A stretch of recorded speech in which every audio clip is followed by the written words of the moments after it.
I got a question here that came. We were talking. I think it was a video I did about a week or so ago about activating without cell service, and a lot of us, we kind of get into the habit that with parks on the air that you want to kind of prime the pump and get things going. So you get out your phone and you spot yourself on the pota app page, and that's perfectly okay. I do it, and I'm sure you do it. If you've got cell service, and but what do we do if we don't have it? So beg. Yeah. Joseph asked, has activating a park becoming too easy, or does that even matter? What if we did a no spot weekend? Do you think that would make a difference? So, that's a really good question about spotting and activating parks, and the challenge of doing it of spotted versus unspotted. So, well, what do you think about that? You're a constant activator. How do you feel about that spotting process? I don't mind it. I mean, I'll certainly, if I get a cell signal, and most of the time I can get a signal out and I can spot myself, and I'll do it. I mean, when we first started doing Parks on the Air 4 years ago, when it was fairly new, you were more likely than not to be in a spot area where you weren't able to kind of activate, or the self spot your activations, and it was challenging. It was actually challenging on a couple of fronts, because not only were you looking for contacts, but you were explaining to people what you were doing. Well, I'm on. This is Parks on the Air. We go out to places and we try to get as many contacts as we can, and we need 10 in order to make this legitimate. And it took a while, and people caught on, and now it's like, okay, I'm gonna go out to such and such a park. I'll put my spot out, and then it's just like, people just descend on you, like, especially if it's a Saturday afternoon or something like that. So, oh yeah. Mm-hmm. Well, I don't think that makes it any easier by having spots, because personally, I'll say there's a lot of work to setting up. There's a lot of work to preparing. You have to do some research. I didn't know you had to do so much research, but there's some areas you have to figure out where the boundaries are. And you have to learn. They're not all just, here's the park bench you go to. It's like, you got to see kind of where you're at. You got to be in the boundary, right? Mm-hmm. And there's some work you go through to do this. And quite honestly, I am thankful when another operator comes along and they just find you. Like you, I'll go out and operate, I'll have no cell service, and you're like, oh my gosh, it's a crummy day, and I've been calling for 30 minutes, and some guy finds you and you're like, hey, can you spot me? I really need this. And they do it, and it's like, wow. Because you don't want to go through all that and then you don't get any contacts, because usually it's the ones that are hard to get to.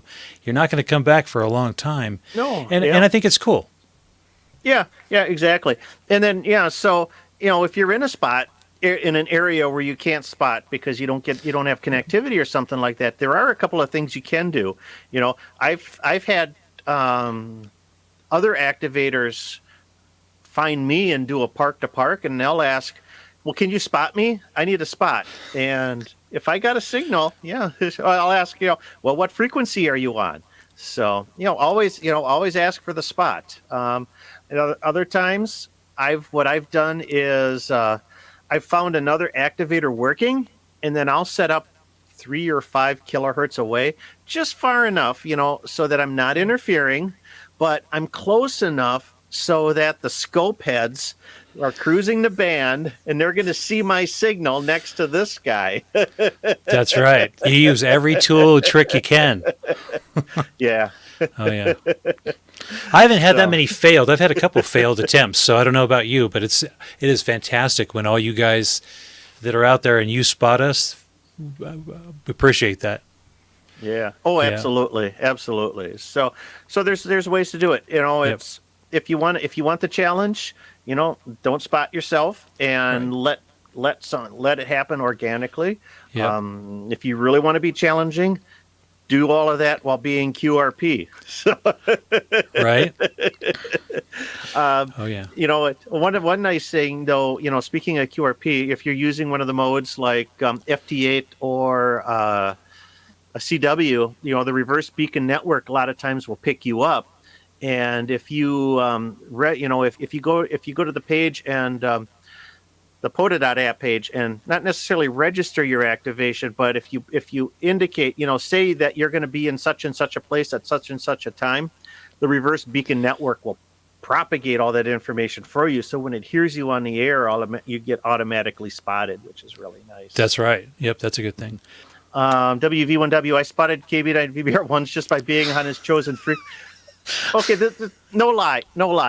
So I find a frequency, it's open, and I say, is this frequency in use?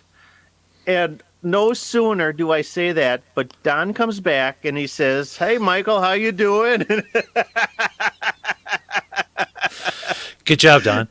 I'm getting set up, and do you want to spot me? Yeah, I'll spot you. Very cool. Oh, Southern Utah Ham Radio. From the hunting side, you're either going to hear them or you aren't. So it's not going to change whether or not you're spotted. There you go. Yep. That's probably entirely the case.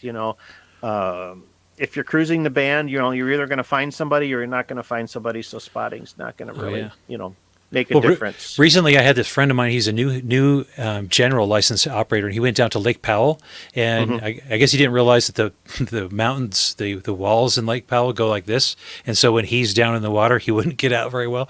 Well, he had cell service, and he texted me, and I spotted him because even though I couldn't hear him, it was as a first-time activator, there's nothing more discouraging than not making any contacts. You're like, absolutely. Is my radio set up? Is it this? Is it that? It could just be it's a bad day. But if you don't know that, you could just give up. And I would hate to see someone give up by something like that working against them. Yeah, exactly. So a couple of other methods. You can use WinLink to sell spots. There's an email address that you can send your spots to, and I forget what it is. I'm going to have to look that up. But there is a method by using WinLink. So if you carry, if you've got that digital connectivity with you, that might be an option. APRS to, there's a lot of SOTA operators use APRS to SOTA. Yep. There's an APRS to POTA equivalent that can be used. Don says, schedule your activation. That helps the reverse beacon network find you. So there's lots of ideas. Lots of ideas.